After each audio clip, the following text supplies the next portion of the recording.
வணக்கம் உறவுகளே.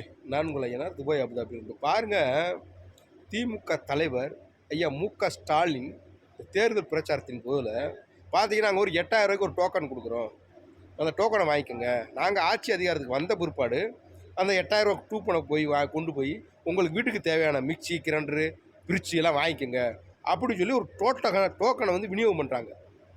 அந்த விநியோகம் பண்ணும்போது பார்த்தீங்கன்னா, திருச்சி பகுதிகளில் ஒரு ஒரு பெண்ணுக்கு அந்த டோக்கன் கிடைக்கலன்னு சொல்லிட்டு அந்த கூப்பன் கொடுக்குறாங்க பாருங்கள், அந்த கூப்பன் கொடுக்குறத வாக்குவாதம் பண்ணி அவங்க அந்த திமுக கட்சியை சேர்ந்தவங்க அந்த பொண்ணை அவமரியாக பேசி அந்த பொண்ணு இப்போ இறந்து போயிடுச்சு.